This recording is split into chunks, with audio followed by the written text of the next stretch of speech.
are listening to the most original talk radio station anywhere.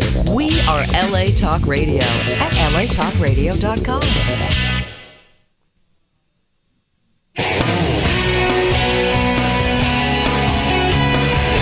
You're listening to Fouché Way with Brandon Fouché, right here on LA Talk Radio.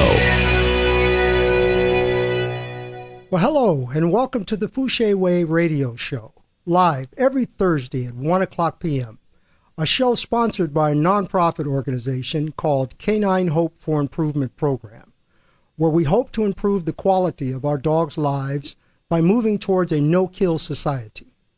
The number here is 818-602-4929. Now, I want to say before we get started, I really am happy being here every week because I get a chance to talk to people who are real. They're keeping it real. People with real problems that are getting real solutions to those problems. And I also want to say this show really is dedicated to those dogs that have come and gone. Those dogs that were saved by me and by others who have come to live with me and have dedicated their life to saving the life of other dogs. Their life was spared for that reason. Now, how beautiful is that?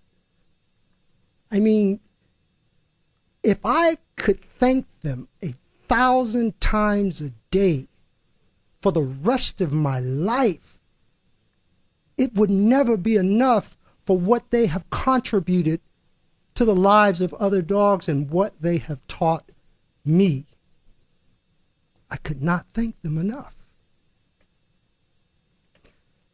You know, there's an old saying that it takes a village to raise a child.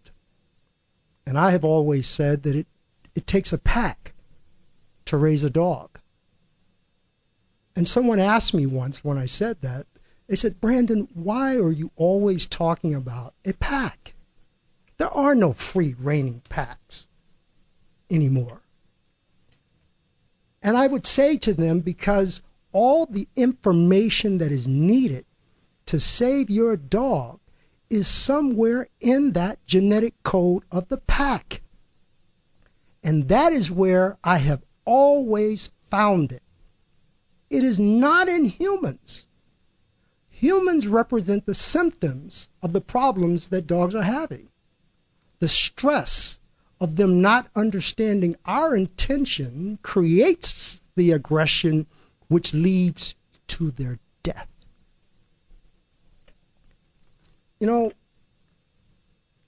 this show is designed to help people to communicate with their dogs better by understanding the way that nature intended dogs to process information. And so sometimes before people are able to get to me to talk and have a evaluation, I will tell them, put a muzzle on your dog. If your dog has people aggression, or sometimes if your dog has dog aggression, put a muzzle on them. And the reason I say this is because once you are in the court system, that's what's going to be required if your dog is able to live. And so before you get to me, I want to prevent you from making mistakes that will get your dog in the system. And so people, when you see dogs out with their owners and they have a muzzle on, I don't want you to think that that's a bad dog. I want you to think responsible person. Don't make people feel insecure or embarrassed, because if they feel that way, then it's shortly they're going to return that dog back to the shelter. And that dog will never get a chance to live a happy life. All because a person was made to feel embarrassed and insecure. We want to help them. And so with that, I'd like to bring forth the first of our three callers, Casey, with a dog named Penny. Casey, are you there? Yes, I am. Okay. Casey, this show is for people to tune in and listen to people that are really having problems with their dogs. I mean, and they want to hear the nitty-gritty because that's what they're having. They are really dealing with situations that are just making their lives crazy. And so we want them to tune in and hear other people that are having the same problems so they don't feel alone. So they know that there's a place where they can connect into and get help. And so with that, I want you to kind of tell our listeners about your dog, Penny, and where you've gone and how you came to be on the Fouché Way radio show. Can you just kind of talk us through what things have been going on? Absolutely. About 2.5 years ago, I adopted Penny from the San Antonio Animal Control Shelter in Texas, where I'm originally from. And she was about 8, 9, 10 months old at the time. And I had already adopted her with an injury to her eye. She was completely blind in her right eye. And she wasn't fully grown yet. She was still, coming into her own, but she seemed like a very sweet, great dog. We had 6 other rescue dogs at home, and she assimilated really well with 5 of them. But the youngest one, a female Belgian Shepherd mix, she had some problems with. Well, Casey, I want to stop you there. For those who haven't watched the video, what breed is Penny? Penny is a bull terrier mix, most likely mixed with some Sighthound, either in a Biesenhound or a Basenji. I'm not quite sure. Now, she has one eye, right? Mm-hmm. She does. Just one functional eye, yeah. Right. Now, is that one of the reasons that you adopted her? Yeah, that did actually have a lot to do with it. I had seen her in an email circulation with a list of dogs, local dogs in the Texas area that needed homes that were in kill shelters. And we had recently lost 2 of our dogs, one of which was mine that I had since the 2nd grade. That was a huge loss. It was maybe, 8 or 9 months later, and I was ready, to take on another adopted dog and get another dog out of the shelter and off death row. And I saw her picture. I did not know that she had the eye injury. And when I spoke, I went and got her sight unseen. I didn't need her first or anything. She just spoke to me through her picture. Wow. And I spoke with the people at the animal shelter, and they let me know that she was blind in her right eye. She had an injury, and they were kind of hesitant telling me that, assuming that I wasn't going to adopt her, and it really just, made me want to adopt her even more. So I went and picked her up, and she's a great little girl. She was a very sweet, loving dog, and brought her home, and she just had a little bit of an issue with my mom's dog. Okay. So go on. And so she assimilated well with the other 5. She initially had some aggression issues toward my mom's female dog, Callie, who's much larger than her. And she was aggressive towards her on leash through a fenced area. So we worked through it by putting a nylon muzzle on her and got them together, took her off leash when she got more comfortable. And we did this over maybe less than a week's period. And they became really good friends. She got over her aggression with her and were really good playmates. They were the 2 youngest in our pack at home, and they got along really well until Penny kept getting a little bit older, and she got a little more aggressive with her. She was playing it more aggressively, and she started fights with Callie, either when me and my mom and dad would walk through the front door, and she'd start a fight with her in the living room. Okay. She started a fight with her outside over a buried toy, things like that. Jealousy, yeah. So in the fall of 2010, I moved to Los Angeles to attend law school. And there was a pretty bad fight that she had started with my mom's dog, and she ended up on the losing end and got some stitches and such. And I missed them and everything, so it was just kind of a good time for my parents to drive her out to me. So I got her in January of 2011. It was just me and her. I immediately started taking her to regular training classes that it was geared towards dogs who were dog aggressive. Mm-hmm. I had taken her to 2 classes. She was the least aggressive out of the group of dogs there. She had never been people aggressive prior to going. She was used by the trainer in the middle of the circle to demonstrate training techniques. And by the 3rd class, she started lunging and snapping at the trainers.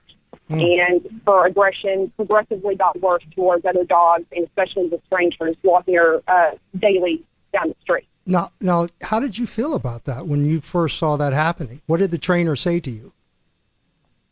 She said that it was something that we could work with, but it was a little disconcerting that a dog that had previously not had any problems with people, that it was difficult, and disconcerting that she had started having some aggression towards people. Okay, so she was doing okay. She was doing okay with the dogs now. This is the 2nd time in the class? Yeah, she was still dog aggressive, definitely, but she was doing better, and she was very attentive. She was extremely smart. She was picking up everything, that she was being shown. And I went through probably 4 rounds of those training classes with her, and I kept doing it more as not to train her what she already knew how to do, the sit, the lay down, things like that. It was more to get her out of the house, get her exposure, put her in a controlled environment where even though there were other aggressive dogs, I was hoping that just the exposure would help her see, look, these people are okay. They're not going to hurt you. They're not going to hurt me. These dogs aren't going to hurt you. It's okay. And she never really came around to that. So she was lunging at the actual handler. Yeah. Okay. Yeah, I handled her throughout the classes, but the main trainer and then some assistant trainers, she started having a problem with. And she's never bit another person. She's never bit a dog other than my mom's dog that she got in a fight with. But it was just this very fast escalation of aggression towards both people and dogs that initially just started with dog aggression, that was escalating to the point where she was going to end up biting a person or taking down another dog. And that wasn't something that I could have, and I kept trying to work with the situation, and nothing that I was trying was really working. So what was the result? Yeah. What was the result? What did the trainers tell you to do?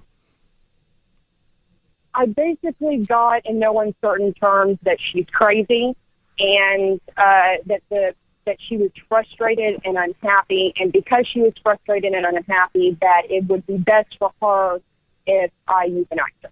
What? Best for her? Okay. I'm sorry? Oh, you said they said it was best for her that you euthanized her?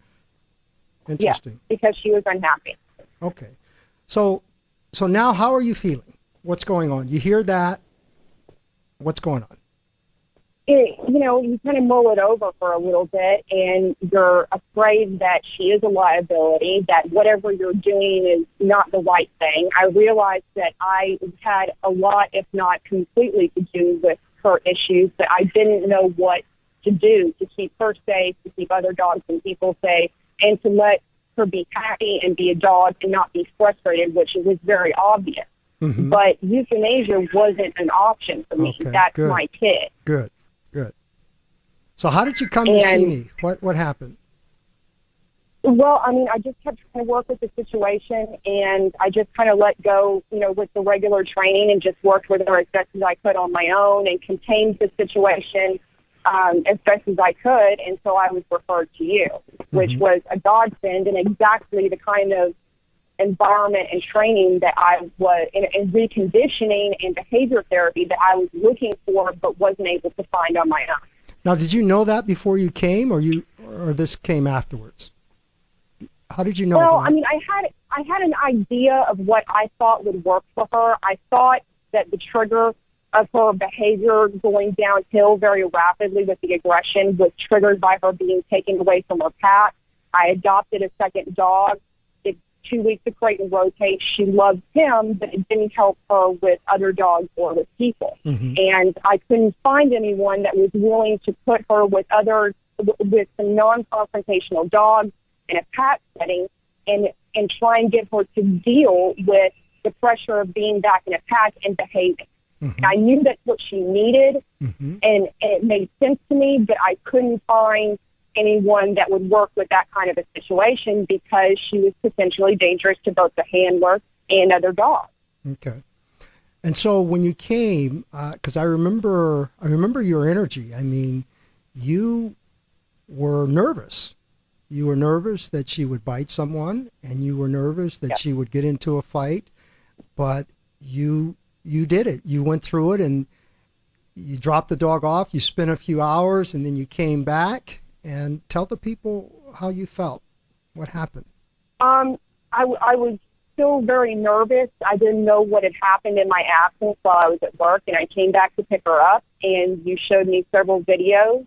Mm-hmm. I had initially put a basket muzzle on her just for everyone's safety, and you had told me I was gone for a very short time. You had taken the basket muzzle off. The first video that I saw was you very calmly petting her. She was fine. She was calm. There was some dogs barking around her, but she wasn't lunging or acting aggressively as I've known her to do. And as the videos progressed, I started crying. I mean, and I'm not a very overly emotional person or very, much of a crier. And it was just really this overwhelming relief and happiness that she is a great dog. I knew she was a great dog. I knew she had potential to work through her problems. Mm-hmm. And I immediately knew that whatever you had done, which we talked about later, mm-hmm. was work, and it worked for her. It worked instantly for her. And I want to tell you why. This, I always speak this way. This is a relationship. If we can't communicate, as we do with people, with our dogs, in a way that they understand that we can give them what they need, if we can do that, then they will give us what we want. And so this was able to work with Penny because she was able to look at the environment that she was in, and the reality of that environment made her feel that she could release that energy, that tension, without the interference of people. As I mentioned before, dogs live in the moment, and they become confused with what to do within the moment because of our input at the time that it takes place. Our fear is injected into that moment, and then that becomes the learned behavior, and that is what the dog takes with her. Okay? And so your dog was able to get that. And now you've come back one other time, right? Was it one other time? And I remember the last time you were there, you said, if I could just see her play. Do you remember when you said that? Oh, yeah. And I just laughed. Yeah, that was after the second visit, and she looked like she had, the potential, like it was there, and there were dogs that she was interested in, and she started wagging her tail. Right. And I could see by her body language that she wanted to play, but she was holding back. Right. And that's all I really wanted to see was her to let loose, feed a dog, have fun, and know that these other dogs aren't going to hurt her. She doesn't need to defend herself, and all she has to do is relax and play. Right. And you saw that. And yes, I did. You can go to the YouTube page now and pull it up, and you will see her having the time of her life. And I'm so happy that you were directed this way. I'm happy that you came to tell your story to our listeners, to let them know that there is help, but it's going to come from a different point of view that people are going to have to start adapting to, because the old way is gone. We are killing too many dogs trying to do it from the concept of how humans think. We have to let go of our fear and understand that we have to use that fear in another way in order to get across to our dogs.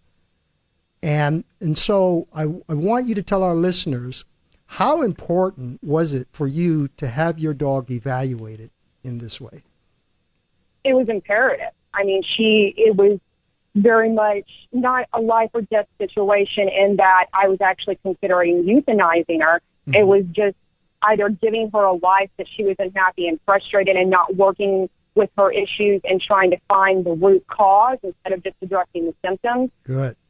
That's or, great. it was also a perfect storm where she might have forced me, legally to have, if she bit a person or attacked a dog, mm-hmm. to where I was forced into the position of having to euthanize her, and I didn't want to go that route. And it was absolutely necessary for her to be evaluated and for her to come see you, mm-hmm. and for me to learn what I can do to help her. Okay. Well, Casey, you're on your way now, and so we just have to continue on the path that we're going on, and things will just get better, because the more that you understand, the better your dog is going to be, because they can only do two things. They can lead or they can follow. And if you're the proper leader, then your dog will follow you. So continue, Casey. Thank you for bringing Penny and getting her help. And that's all I could say to you. I'm so happy that you're moving forward. Okay? Thank you. I can't thank you enough, Brandon, because you've literally been the best thing that ever happened to Penny and I. And I can't thank you enough for everything that you've helped us with. Well, it's my pleasure. And again, I mentioned earlier, I have to thank those dogs, those two personal dogs that passed away from old age, 15 years, Bubba and Shadow. I can never thank them enough. They have taught me so much, and because of that, we're able to help Penny and other dogs. And so I thank you, and I accept your accolades. Thank you very much. Our next caller. Thank you, Brandon. You're very welcome. Our next caller, Christina with Rocky. Christina, are you there? Yes, I am. I'm here. How are you?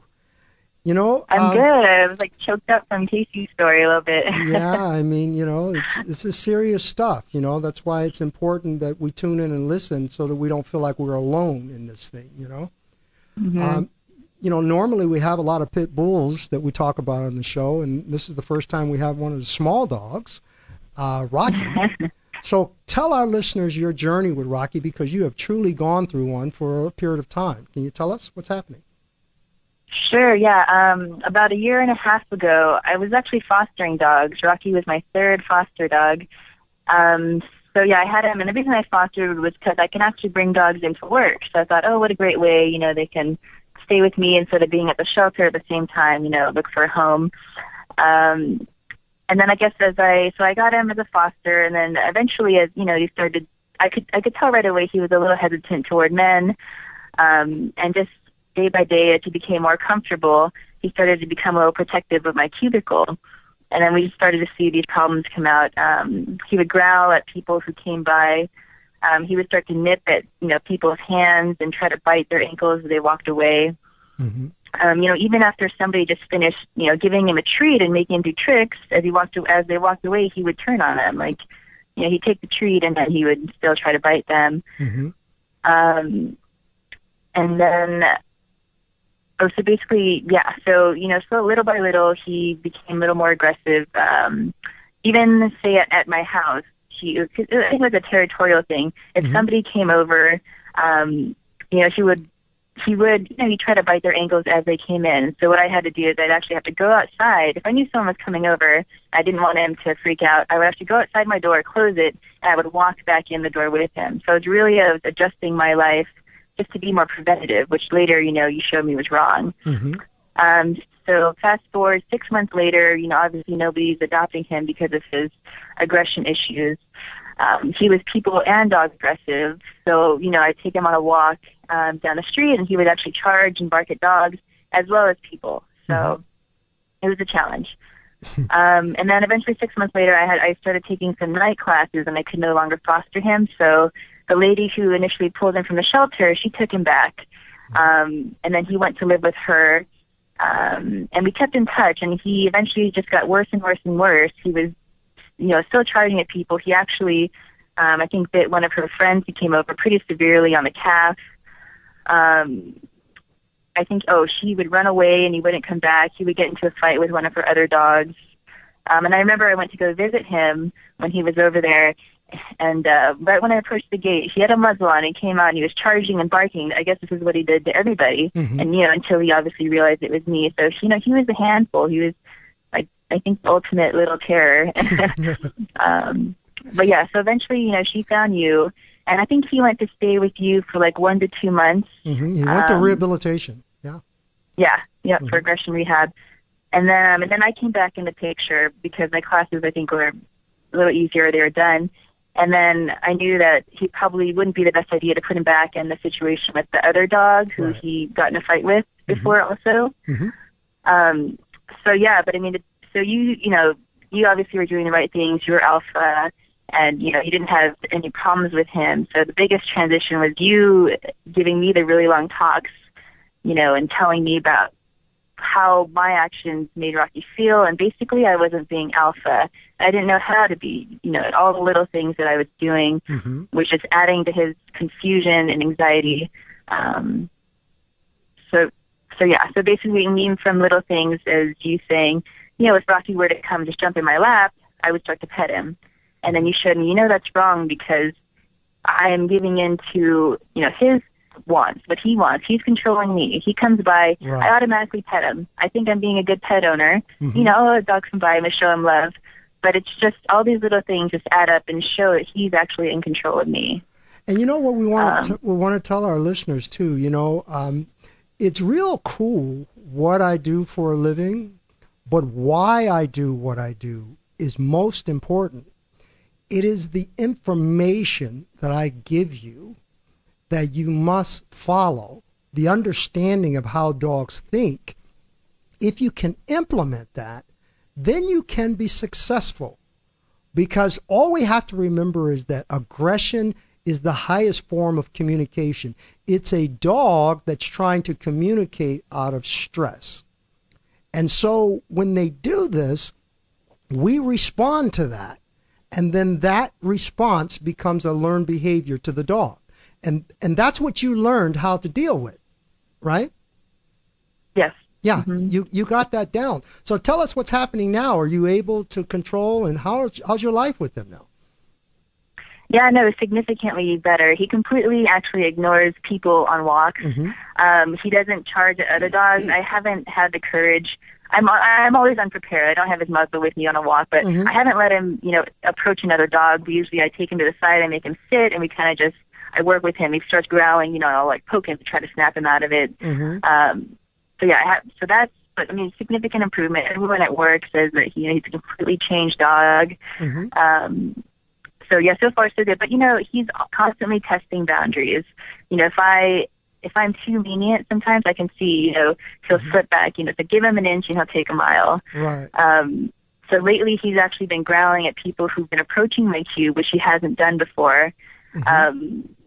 So yeah, that concerns me. So then at home, he's not allowed on my bed. I'm just trying to set more boundaries, and I think I've just been slipping as far as the discipline. Right, and that's. But as I was telling you, go ahead. Go on. No, I'm sorry. Go on. Oh, yeah, but as I was telling you before, it's hard for me to discipline him because I know I have to match the verbal and the physical, but. In a work setting or when I'm out, I have a hard time, whacking him on the butt or the nose in front of other people, just because of the social pressures that are there. Well, so he often gets away with things. Okay, here's the deal. And this is what we want to let our listeners know this too. There's a difference between discipline and domination and how it's applied and what it is that you should be doing and how it should be done. But most important, I want you to understand, and I want our listeners to understand, because I haven't spoken to you in how long? Yeah, I don't know, 3-4 months, 5 months. You have not called me, and I specifically tell everyone to constantly call me, check in with me, so I can keep you plugged in to what you need to be doing. Because this is very easy to slip. This is a new concept, a way of thinking to deal with them, not the way that we've been taught to deal with dogs. And so if it was that easy, this problem would be solved. We could stick a fork in it, it would be done. But it's not. And that's why you've got to stay in contact with me, because you may think that you heard me say do this or do that, but I didn't say that. Somehow you interpret it that you should be doing this or that. So I want you to tell our listeners the most important thing is that you must stay on top of this. And in order to stay on top of this, you have to stay in contact with me, because there's no one else that you're speaking to that's going to give you this kind of information to keep you on the right path. So correct. And it is my fault. You're so easy and you're reachable. And yeah, you're right. Yeah, you got to stay with me because, when you're dealing with people aggression and dog aggression, you got a double whammy here. So if I can take this dog to the dog park, remember we talked about that in the beginning? And we took him to the dog park. Leroy and I took him to the dog park. Having a great time. But the fear that you have will keep you from doing that if you're not plugged in. And so you begin to slip back into your old ways. We can't expect for the dog to move on, and we say he has the problem, and then take ourselves out of the equation. If we want the dog to change, then we're going to have to make a change also. And that's a mental change. Okay? Exactly. Yeah. Oh, and I wanted to mention something about the muzzle. You were mentioning it earlier, but I remember you saying this to me. Like, for me, the muzzle, it wasn't even as much as it was, I didn't want Rocky to bite anybody. It put me at ease. So with him having the muzzle, I was more relaxed when he's around people, when he's around dogs.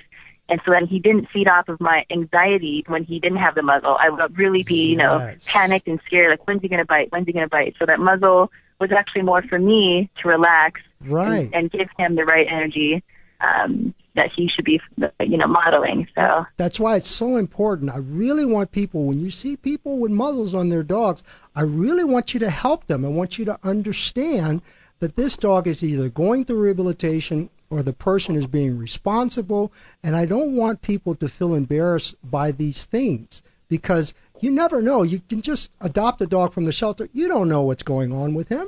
You don't want to fail that dog.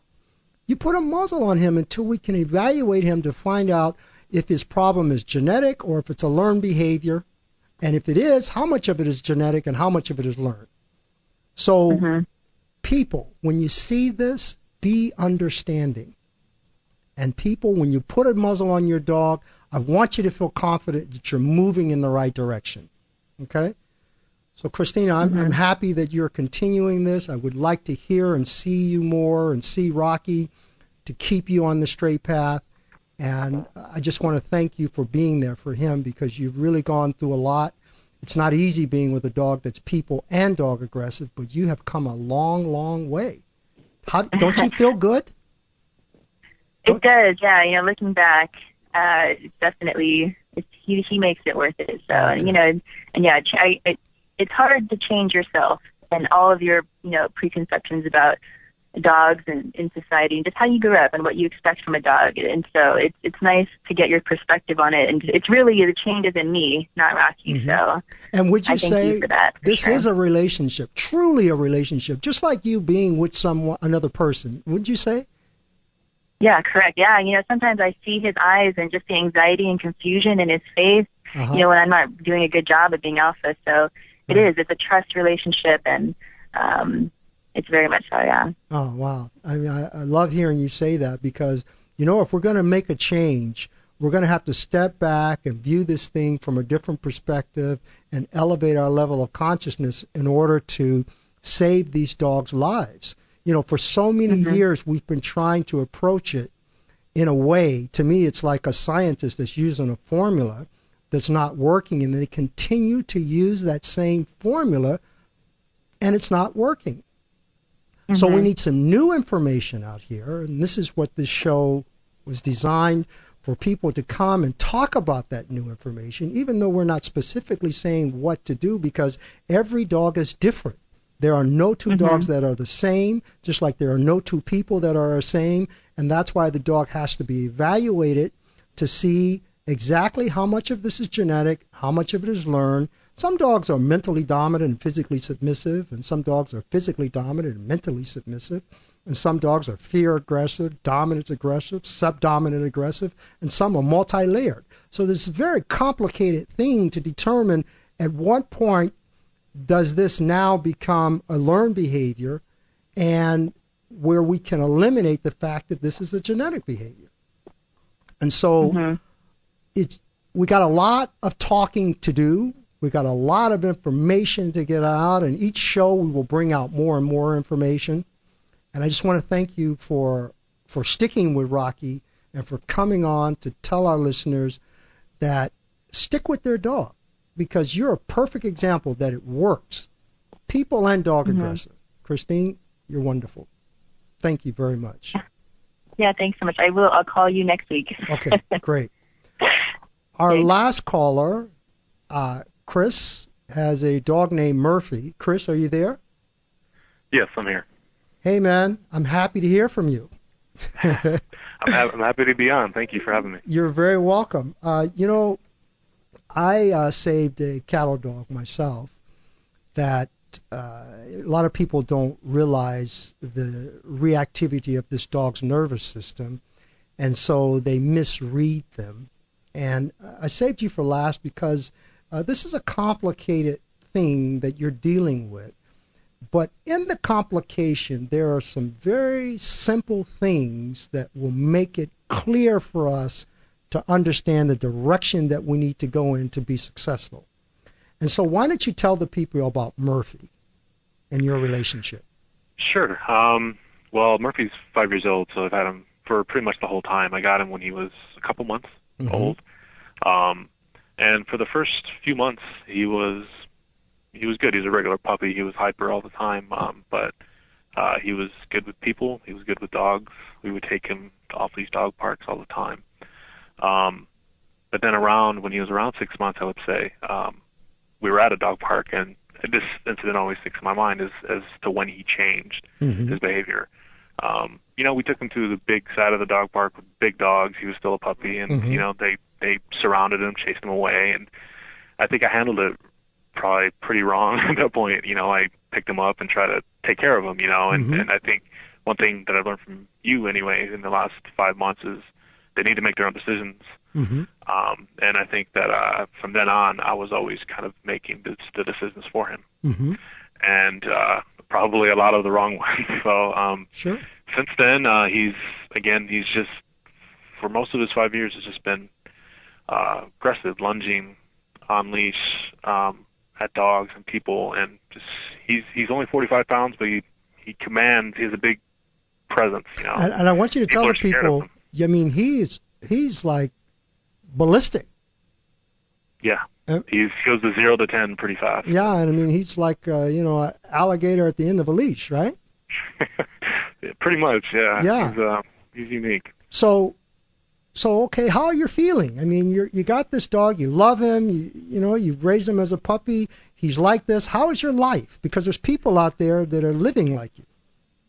Yeah, and that's the thing is that in hearing your other two callers, it changes your life. You have to alter your life to accommodate all of these idiosyncrasies that are detrimental to him being able to be happy and for you to be happy. You have to, you avoid people, you avoid dogs, and that affects your life. You try to have people over, and it's tough. You have to plan for that. You have to put them outside or whatever you have to do, and it shouldn't have to be that way. And so that was really stressful. It's really stressful to have to accommodate your whole life. Yeah, and that means around him. Yeah, your whole life, man. Yeah. Every aspect of it, just like a relationship, right? It is, and it was just surprising how, because we got him to be an addition, a positive addition, and it kind of, in some ways, was a separation from what you were trying to incorporate him into in the first place. So, So now you're alienated from everything in life. Everything is like a chore, crate and rotate, who's coming in and what dog is there and all of that. I mean, your life is chaotic. And then how did you end up coming to me?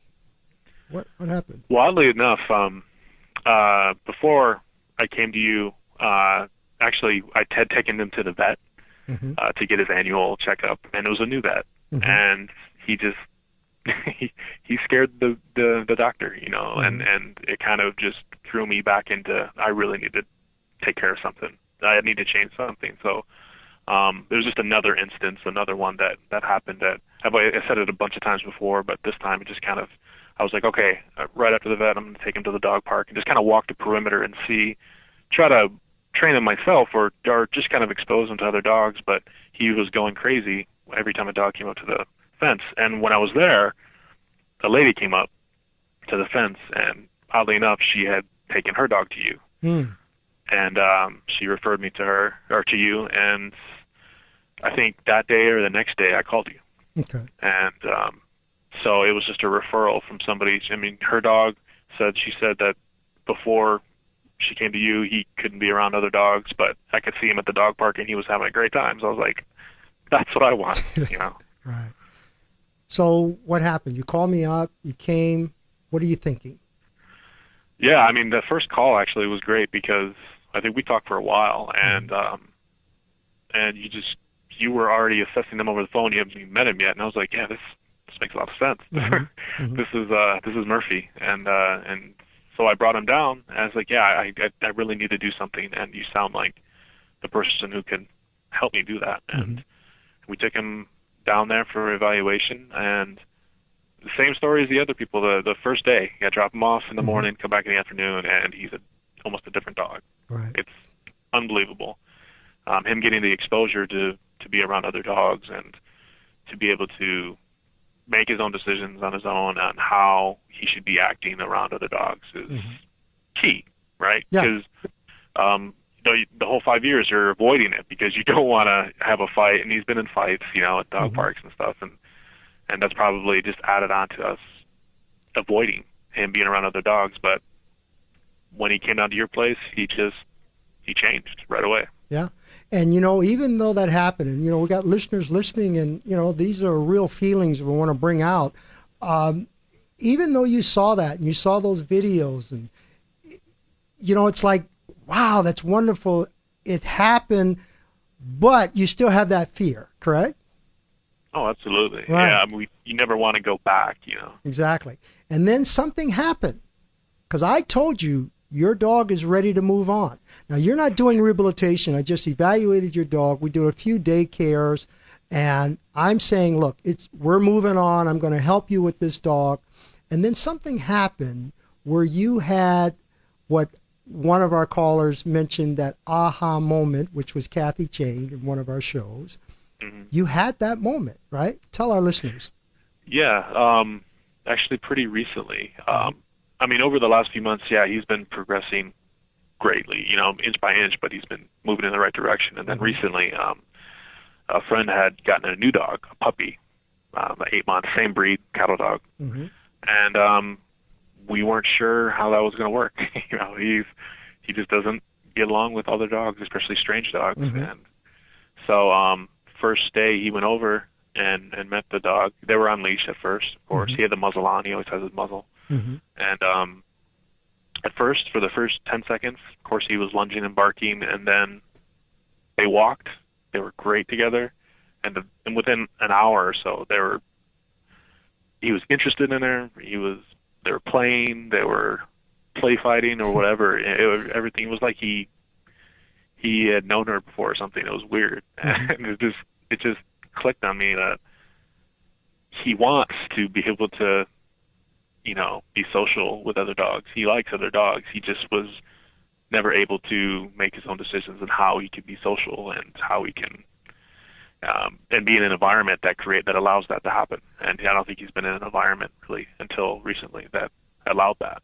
Yeah, and another thing, Chris, you are in a different place now after seeing those videos and seeing him come to me and being a part of this. You are existing within the moment with him. You did this on your own. And this is so important for Murphy to have that happen with you there. Can you see that? Absolutely. And it's a confidence builder for both of us, I think. Yeah, I mean, I remember when you called me to tell me this, I mean, you were like, you couldn't believe it. You were so happy. I mean, how long has it been? How long has it been? It's been a long time since you've been able to see that and do that yourself? Absolutely. I mean, you kind of, throughout the years, you kind of just say, oh, it's not going to happen, you know, Right. and luckily, you know, like we're able to come to you, and it revamped everything. So, again, we still have work to do with him, but I think that this has been the best thing that's happened to him by far. That's great. I want to say something. The time is rolling, but I want to get into this because this is very important with your dog and what I'm about to say.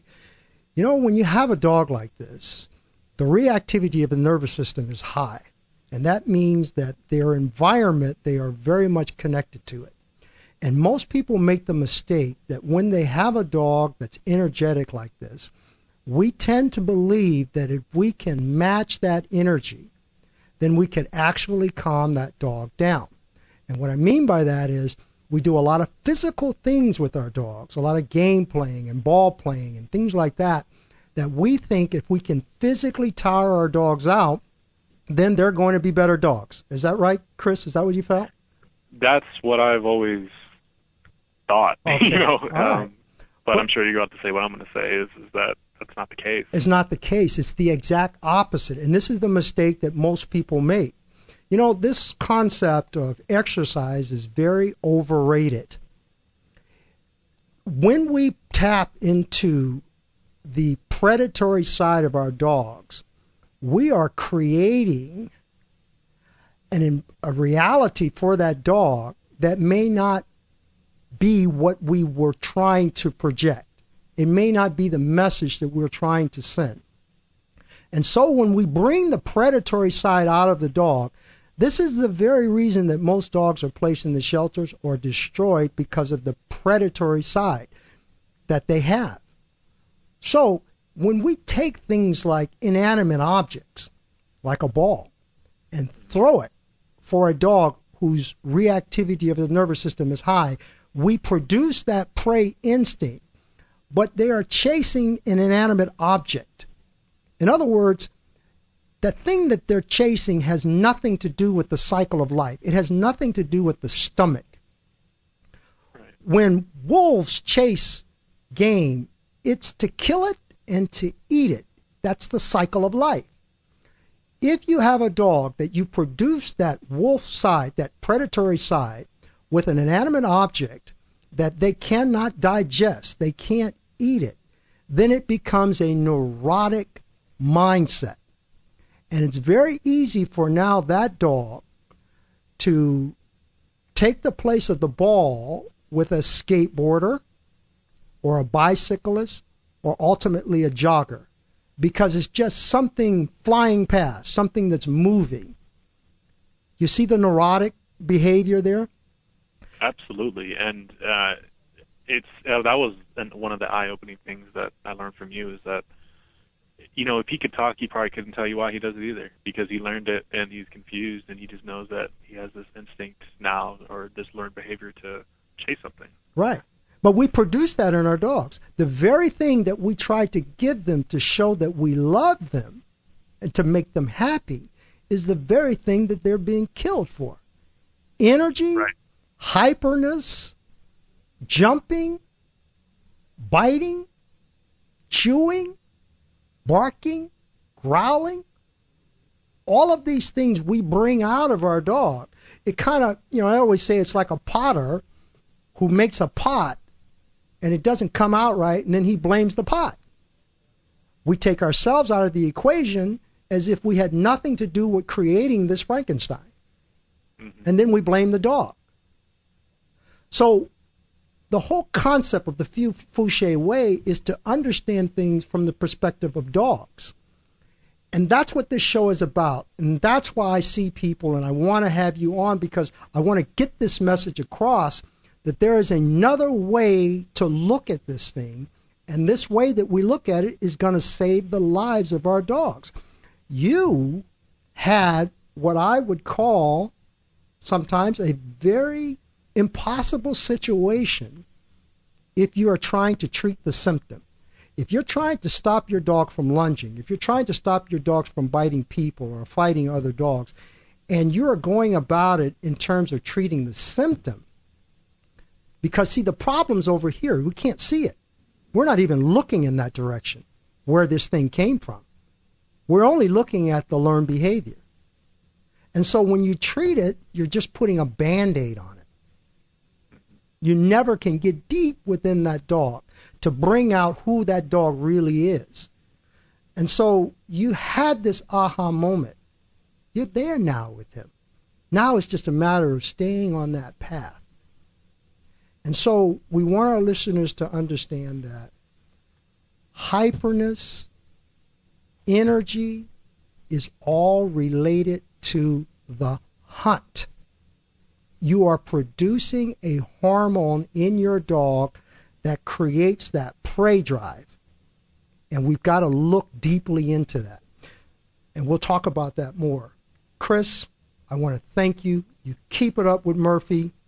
Things are going to get better. I'm here to help you. Call me and continue to bring him to daycare. Okay? That's the plan. Thank you. Thank you very much.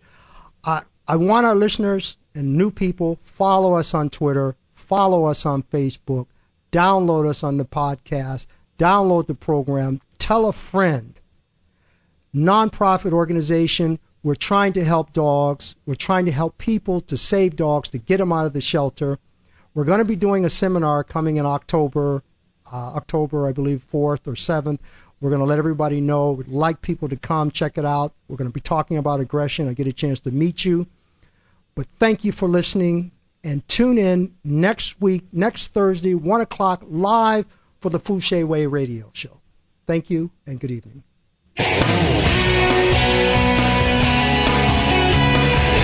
You're listening to Fouché Way with Brandon Fouché, right here on LA Talk Radio.